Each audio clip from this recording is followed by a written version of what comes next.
नमस्कार, रूबरू देख रहे हैं आप और मैं हूं आपके साथ शिवानी रतूरी। आतंक अब सिर्फ बंदूक और धमाकों तक सीमित नहीं रहा। ये सोच, भरोसे और रिश्ते के रास्ते चुपचाप अंदर तक घुसपैठ कर रहा है। जब कोई नेटवर्क अपने पैर पसारता है तो सबसे पहले निशाना बनता है आम इंसान का दिमाग। उसे भरोसे में लेकर धीरे धीरे उसकी सोच बदल दी जाती है और फिर इसे ऐसे रास्ते पर धकेल दिया जाता है जहां से वापसी मुश्किल हो जाती है। और कुछ कट्टरपंथी सोच इस मामले में आसानी से घुस जाते हैं। ये लोग हमेशा से प्रशिक्षित एजेंट नहीं होते। हालात, लालच या भटकाव के चलते इन्हें इस्तेमाल किया जाता है। दंगे भड़काना, अपने नेटवर्क को मजबूत करना और देश की शांति को नुकसान पहुंचाना, यही इनका असली एजेंडा होता है। और यूपी में कई जगहों पर ऐसे नेटवर्क पकड़े गए हैं। चलिए जानते हैं विस्तार से क्या कुछ हुआ है। पश्चिमी उत्तर प्रदेश में आतंकी साजिश की आहट ने सुरक्षा एजेंसियों को हाई अलर्ट पर ला दिया। यूपी एटीएस की बड़ी कार्रवाई में शामली से 6 संदिग्ध युवकों को हिरासत में लिया गया, जिनके तार कथित तौर पर सोशल मीडिया के जरिए पाकिस्तानी हैंडलर से जुड़े हुए बताए जा रहे हैं। शुरुआती जांच में यह आशंका जताई जा रही है कि ये युवक किसी बड़े आतंकी मॉड्यूल का हिस्सा हो सकते हैं, जो देश में साजिश को अंजाम देने की फिराक में था। अब एजेंसियां पूरे नेटवर्क, फंडिंग और संभावित टारगेट्स की गहराई से पड़ताल में जुटी हुई है। देखिए रिपोर्ट। शामली से हिरासत में 6 संदिग्ध। एटीएस सूत्रों के मुताबिक हाल ही में हुई जांच और गिरफ्तार संदिग्धों से पूछताछ के दौरान पश्चिमी यूपी के कई युवकों के नाम सामने आए। इन्हीं सुरागों के आधार पर शामली के 6 युवकों की पहचान की गई और उन्हें हिरासत में लेकर गहन पूछताछ शुरू की गई है।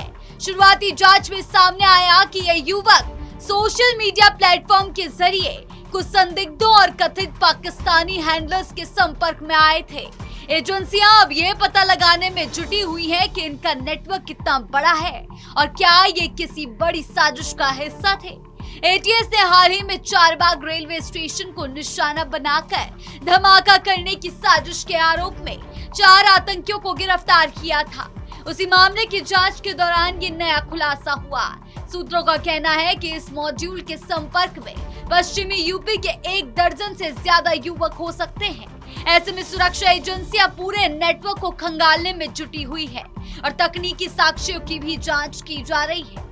एटीएस अधिकारियों का कहना है कि फिलहाल हिरासत में लिए गए युवकों से पूछताछ जारी है।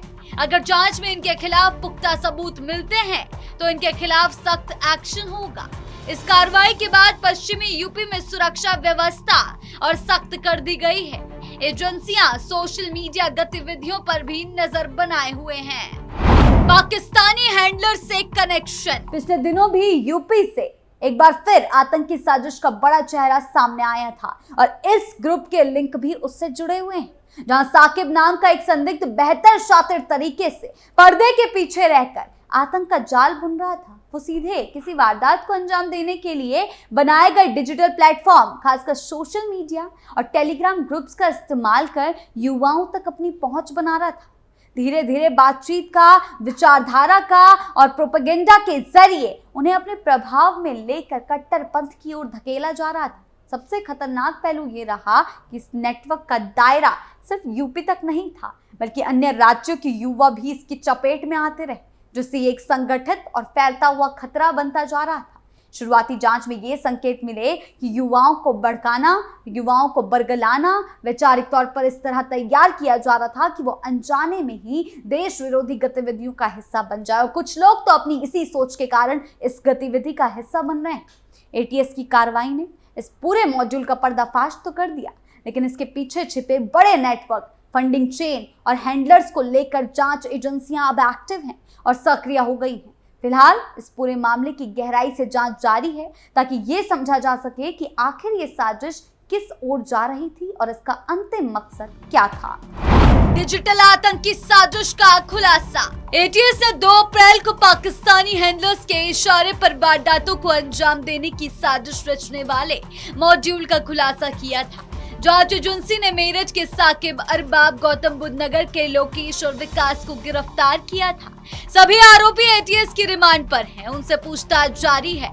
दुबई में बैठे आकिब ने साकिब का हैंडलर से संपर्क कराया था। इसके बाद साकिब अपने लेवल पर टीम बनानी शुरू कर दी थी।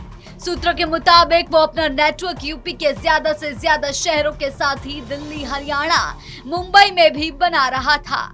संदिग्ध आतंकी साकिब भी अपने स्तर पर पूरा नेटवर्क तैयार कर रहा था। 1 दर्जन से ज्यादा ग्रुप टेलीग्राम पर बनाए थे, जिनके जरिए लोगों को जोड़ रहा था। इन ग्रुपों में देश के खिलाफ भड़काऊ वीडियो पोस्ट आदि करता था। कट्टरपंथी उससे जुड़ रहे थे। इसमें यूपी ही नहीं, आसपास के राज्य के लोग भी शामिल थे। आरोपियों के पास से मिले मोबाइल फोन से इसका खुलासा हुआ है। जिस तरह से उसको ग्रुप से जोड़कर देश विरोधी गतिविधियों को अंजाम देने के लिए तैयार किया गया था, उसी तरह वो अन्य लोगों को तैयार कर रहा था, जिससे कम से कम समय में अधिक से अधिक घटनाओं को अंजाम दे सके। ग्रुप से सैकड़ों लोग जुड़े हैं। जांच एजेंसी इन सभी के बारे में जानकारी जुटा रही है। साकिब पंजाब के कई असला तस्करों के संपर्क में था, जिनके जरिए वो असलों की खरीदारी भी करने वाला था। सूत्रों के मुताबिक वो फायरिंग की प्रैक्टिस भी करता था। इसके सबूत मिले हैं। पूछताछ में भी उसने इस बारे में जानकारी दी। जांच एजेंसी ये असला तस्करों का भी ब्यौरा जुटा रही है। ये असला तस्कर आकिब के भी संपर्क में है। अंदेशा है कि बड़े पैमाने पर ये तस्कर असलों की सप्लाई करते हैं। आरोपियों के मोबाइल में पहलगाम आतंकी हमले और दिल्ली में हुए ब्लास्ट के कई वीडियो मिले। सूत्रों ने बताया कि इन वीडियो को साकिब ने ग्रुपों में भेजा है, जिसके जरिए लोगों को भड़काया गया। दिल्ली की तरह ब्लास्ट कराने की बातचीत भी आपस में की। फिलहाल रिमांड के अभी 3 दिन बाकी है। पूछताछ में और खुलासे हुए। वहीं दूसरी तरफ बादशाह नगर मेट्रो स्टेशन पर चेकिंग के दौरान महिला के बैग से भारी मात्रा में कारतूस बरामद हुआ था। सूचना पर पहुंची टीम ने महिला को गिरफ्तार किया। उसके खिलाफ एसआई अनुराग कुमार सिंह की तहरीर पर रिपोर्ट दर्ज की गई। पुलिस के मुताबिक महिला के बैग में कुल 63 कारतूस मिले, जिसमें 303 बोर के 35 और 9mm के 18 कारतूस शामिल है। वहीं 10 खोखे भी बरामद हुए हैं। पुलिस मामले की जांच में जुटी हुई है। इंस्पेक्टर महानगर अखिलेश मिश्रा के मुताबिक रविवार को 12 बजे मेट्रो स्टेशन पर स्कैनिंग के दौरान सुरक्षा कर्मियों को एक बैग में संदिग्ध वस्तु दिखाई दी। जांच के दौरान सामने आया कि बैग में 35 अदद 303 बोर के जिंदा कारतूस और 18 अदद 9mm के जिंदा कारतूस रखे हुए थे। इसके अलावा 9mm के 9 खोखा कारतूस और 303 बोर का 1 खोखा भी मिला। कुल मिलाकर 63 कारतूस मिले हैं। महिला कानपुर नगर के साड़ थाना स्थित तिवारीपुर की रहने वाली प्रतिभा पाल है। उससे कारतूस रखने का लाइसेंस मांगा गया तो कोई दस्तावेज नहीं दिखा सकी। इसके बाद मेट्रो स्टेशन में महिला को हिरासत में लिया। पूछताछ में प्रतिभा ने बताया कि उसके पति यशवंत हेड कांस्टेबल थे। वो अपने बेटे से मिलने लखनऊ आई थी। जांच में सामने आया कि महिला का मायका बांदा में है। उसका बेटा अयोध्या हाईवे स्थित निजी इंजीनियरिंग कॉलेज से बीटेक कर रहा है। 4 दिन पहले वो बेटे से मिलने लखनऊ आई थी और इसी बीच ये बड़ा खुलासा सामने आया। इंस्पेक्टर ने बताया कि मेट्रो सुरक्षा में तैनात टीम के अधिकारी से जांच करने वाली टीम के बारे में जानकारी और इस दौरान बनाए गए वीडियो की डिटेल मांगी गई है और अब महिला से भी पूछताछ की जा रही है और इनके गिरोह की धरपकड़ चल रही है। और ये भी खंगाला जा रहा है कि वो लखनऊ किस काम से आई थी और उसे कहाँ जाना था। सरकार ने तकनीकी स्तर पर भी सुरक्षा व्यवस्था को काफी मजबूत किया है। आज के समय में आतंकवादी सोशल मीडिया, वीपीएन और अन्य डिजिटल प्लेटफॉर्म का इस्तेमाल करते हैं। इसीलिए एजेंसियों को भी उसी स्तर पर तैयार किया गया। साइबर मॉनिटरिंग, कॉल ट्रैकिंग और डिजिटल सर्विलांस के जरिए संदिग्ध गतिविधियों पर नजर रखी जा रही है। यही वजह है कि इस मामले में भी आरोपियों के सोशल मीडिया नेटवर्क और उनके विदेशी कनेक्शन का पता लगाया जा सके। योगी आदित्यनाथ सरकार ने कानून व्यवस्था को मजबूत करने के लिए कई सख्त कदम उठाए। पुलिस को उपकरण दिए गए हैं, प्रशिक्षण को बेहतर बनाया जा रहा है और खुफिया तंत्र को एक्टिव किया जा रहा है। इसके अलावा संवेदनशील इलाकों में सुरक्षा बढ़ाई गई, चेकिंग अभियान चलाए जा रहे हैं। इन कदमों का मकसद अपराध होने के बाद कार्रवाई करना नहीं, बल्कि उससे पहले ही उसे रोकना है, ताकि इस तरह के नेटवर्क का खुलासा होते ही उनके खिलाफ शिकंजा कसा जा सके। योगी सरकार की नीति साफ है, राज्य में कानून व्यवस्था से किसी तरह का समझौता नहीं किया जाएगा। आतंकवाद जैसे खतरे से निपटने के लिए सख्त कार्रवाई की जा रही है, तकनीक का इस्तेमाल किया जा रहा है, एजेंसियों के बीच तालमेल को मजबूत किया जा रहा है। यही कारण है कि यूपी में इस तरह की साजिशों को समय रहते नाकाम करने की कोशिश हो रही है और सुरक्षा व्यवस्था को लगातार मजबूत किया जा रहा है। आपकी इस बारे में क्या राय है, हमें कमेंट सेक्शन में जरूर बताएं। धन्यवाद।